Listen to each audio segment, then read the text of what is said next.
Bitter criticism on the bus. So I guess I still have news from June 4th. Some news from Al Jazeera. Look.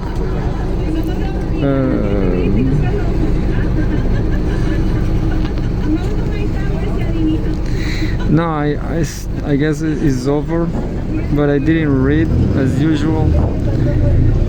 Never read the very last ones. But I don't care. Look, Sally Busby, first woman to lead the Washington Post. So I don't care. I mean, I guess I am feminist. I am radical feminist, but I guess this kind of feminism, like feminism who look, I guess I know I don't have the. I lost the file. Yeah, I lost the file, dude.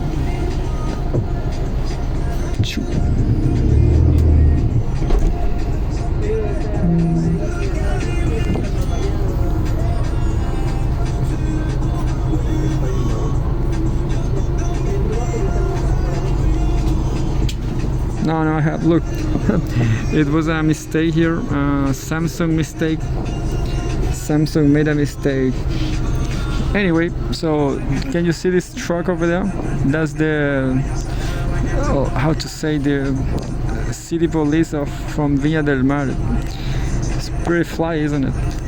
It's kind of the I don't know how to say in English, but this kind of urban police. I'm not sure if they can have guns. So to begin with, we have this news from Pepe Escobar Telegram. From Pepe Escobar Telegram, St. Petersburg Economic Forum as an alternative to the World Economic Forum in Davos. This was from Stefan Kovac, I guess. A pretty Serbian name, I guess. June 4th, 2024. St. Petersburg International Economic Forum. This is like, as Stefan said, an alternative to Davos. Is gonna be in June from today to 8. So started today. I guess they drink a lot of vodka and what? Vodka and caviar. Because it's Russia, understand? So anyway, original article. It's pretty old now. It's not. I guess it's getting bigger because of the cancel of Russia. Original article out of Madi magazine, SK. The 27th International Economic Forum will be held in St. Petersburg from 5 to 8 June. 5 to 8 June. We have the site here. That's it. forumspb.com. The main theme is the basis of multipolarity, formation of new growth centers. You know, analysts, Brazilian analysts like Rui Costa Pimenta from PCO, he didn't believe it. He doesn't believe in multipolarity. I guess because of his capitalism anyway. Nevertheless, but I guess I do. But who knows? I'm willing to know what are the plans from Russia and China to the poor countries like Chile. Well, this doesn't look like too poor, but all the time there people are stealing cell phones. There are a lot of people selling anything to survive on the bus. As you can hear from these recordings, from this journal, this newspaper. The main theme is the basis of multipolarity, formation of new growth centers. SPIEF, has been held annually since 1997 and is a unique space for dialogue and development of business relations. It is an opportunity to find partners for business development in Russia and abroad, to establish connections and contacts at all levels, and to make oneself known to the global economic community. The SPIEF platform brings together the most authoritative experts and specialists, as well as representatives of the authorities. Today, at a difficult and historic moment, it is especially important to listen and to communicate with people who understand complex global processes. Currently, more than 12,000 people from 128 countries and territories have confirmed their participation in the forum. The world has already changed. The economic, financial, and technological center has moved to Asia. Africa is again becoming one of the most promising markets. European countries are already competing for the attention of the continent's countries. Businesses from South American countries are taking leading positions in many sectors of the economy. And SPIEF in Russia makes it possible to unite all these countries without pressure, behind the scenes conspiracies and coalitions against any country. There are no states deciding everything for everyone. Interactions is carried out in a spirit of partnership where everyone wins if one wins.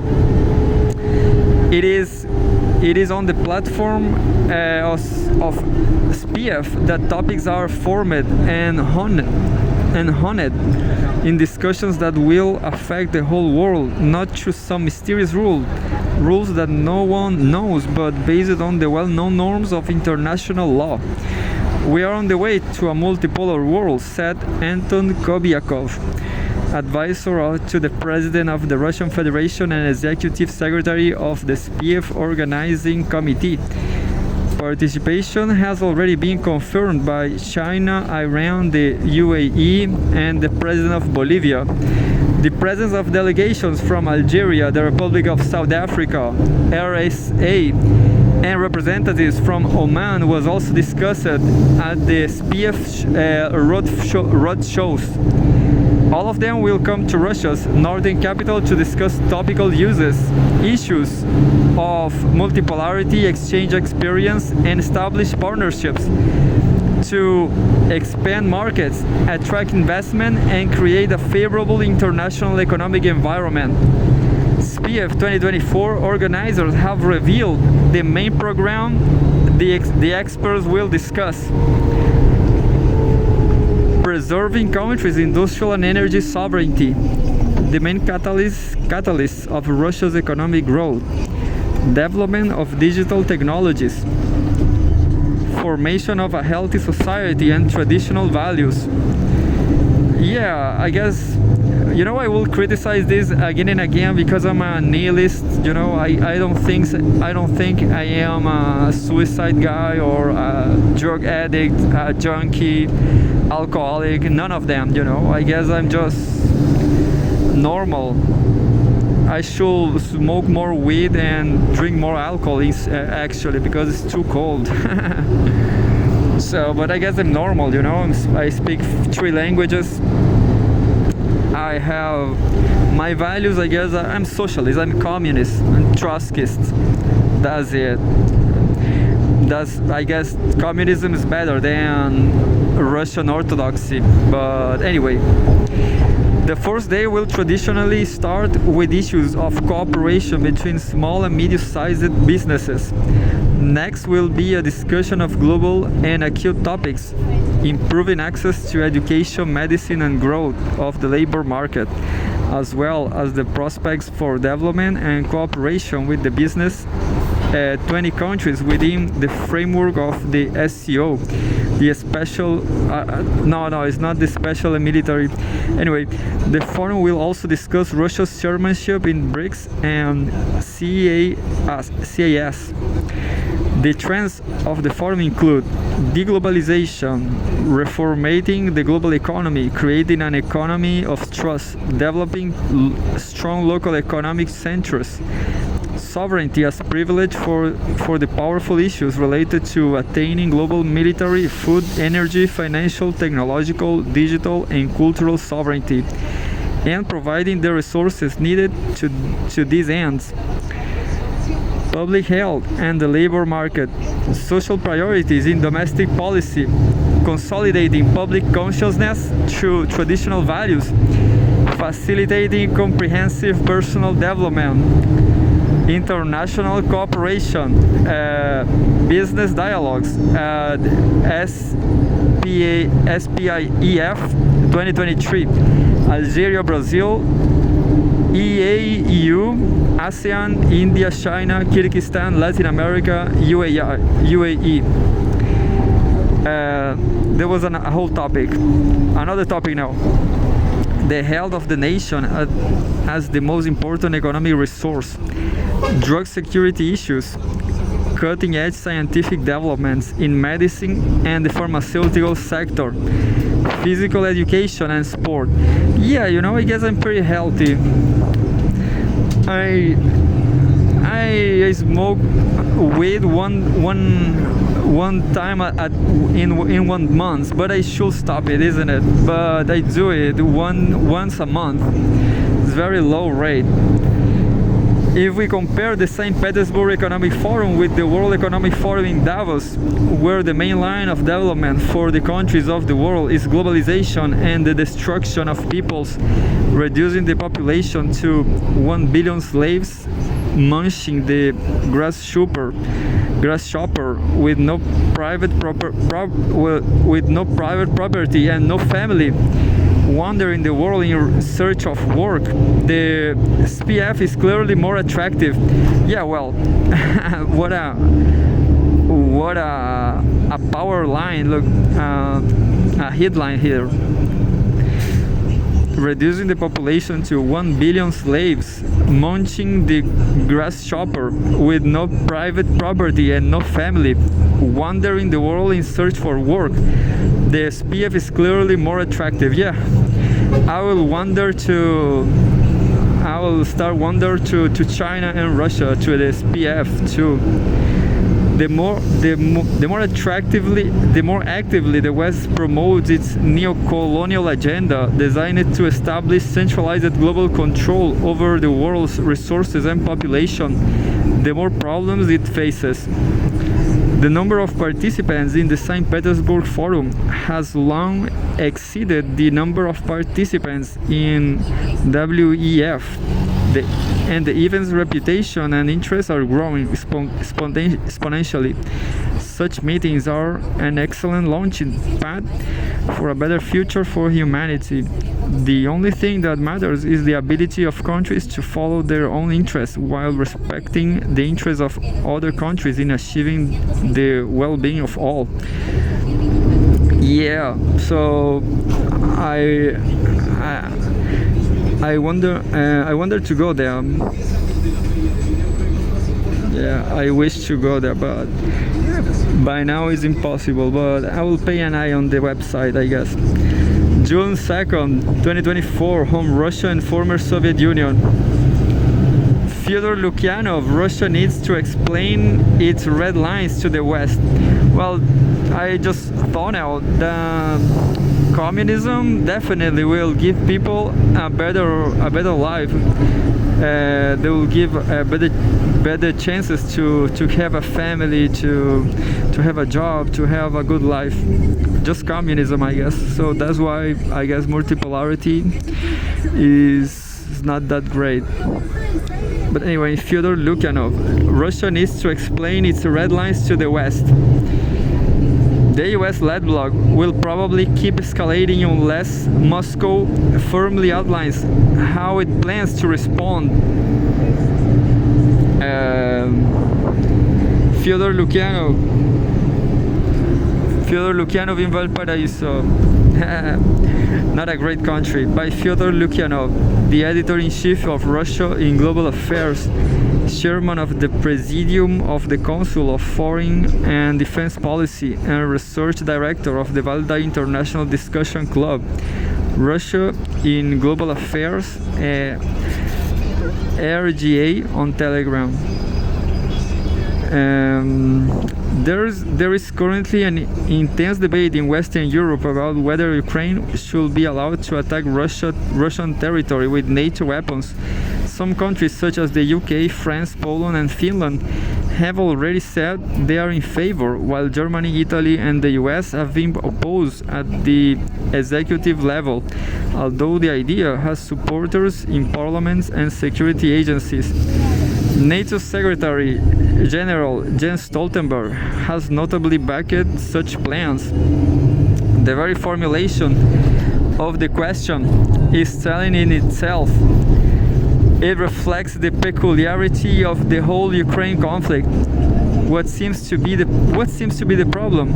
Countries that consider Kiev an ally, even if not formally but de facto, support it against Moscow and provide weapons for combat operations. So what is the point of restrictions? Let them fight as Ukrainian military leaders see fit, don't you think? But the realities are such that Ukraine is not fighting on its own behalf, but at someone else behest. I don't know these two words. Look, behest and behalf. Behest and behalf. Well, next time I will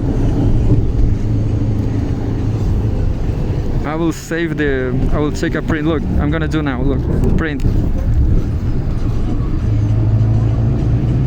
I'm not sure if I printed. Yeah. But what happened? Yeah, I just printed. I will search later.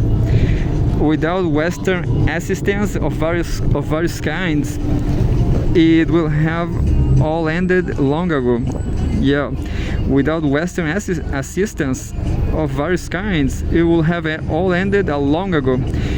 This means that NATO is a necessary and indispensable part of the whole campaign, making it an active participant. The blog reorganizes the former, but not the latter.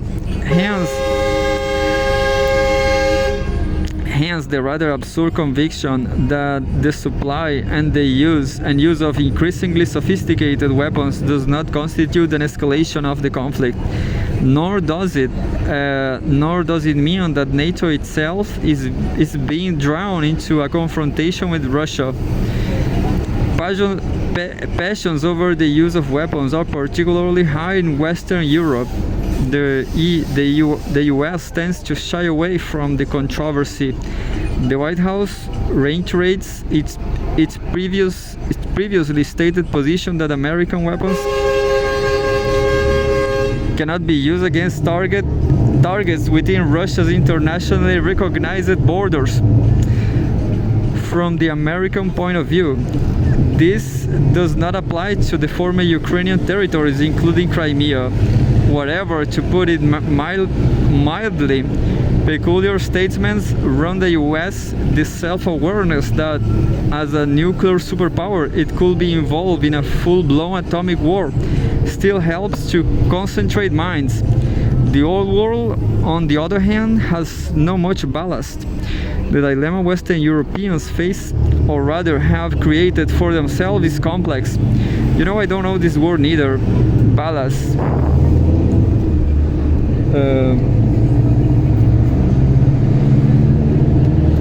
I'm gonna take another print.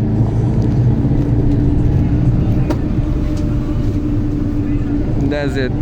The dilemma Western Europeans face, or rather have created for themselves, is complex.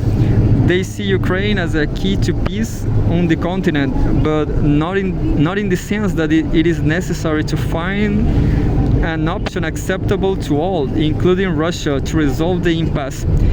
But on the contrary, there can be no negotiations with Moscow, only a military victory over it. The occasional skeptics who warn that Kiev will never be able to achieve its goals are unable to change their ideological mood, and this is down to the manner in which the conflict is interpreted in Western Europe. Ideological and emotional exaltations dominated at the beginning, but this mantra has become an official stance. Hence, the option offered as an axiom that after Ukraine, the Russian Armada will naturally move on to crush all of Europe, starting with the East. Never mind that US intelligence officials outline from time to time that they don't consider such a scenario to be part of Russian strategic planning.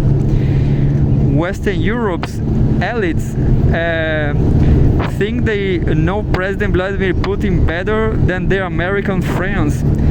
But if you start from such a false premise, then yes, there is no alternative but to support Ukraine in every possible way. And of course, lift restrictions on the use of weapons, and possibly even send more specialists who knows how to use them, and perhaps eventually send combat units from individual NATO member states directly to Ukraine. Well, this news is being great. There is an appointment point to be made here. Whether or not the Western European establishment genuinely believes that Russian tanks will roll across Europe is becoming less important in each round of escalation. They need to build a political narrative and look capable to one's own electorate doesn't allow for backtracking. And when French President Emmanuel Macron initially announced the possibility of sending a French contingent for the sake of headline, as he is prone to do, it was impossible for him to go back on what he has said. The same Macron, followed by members of his government, found an explanation for his own statements in the need to create an atmosphere of strategic ambiguity.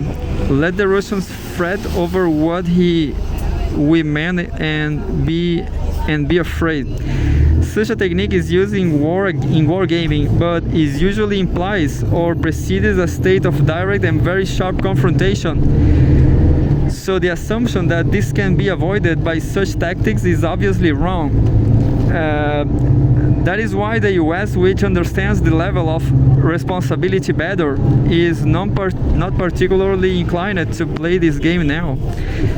The story of the acute phase of the military conflict in Ukraine has seen a constant raising of the ceiling of the possible and lowering of the risk threshold by the West. If Western strategies has been told in the spring of 2022 that the extent of their involvement will be by the spring of 2024, they probably wouldn't have believed it, but the course is linear, which means there is no reason to expect a different dynamic. In other words, everything that is first discussed as a hypothetical escalation will eventually become real, both in terms of the use of weapons and deployment of troops. I'm gonna make a break now.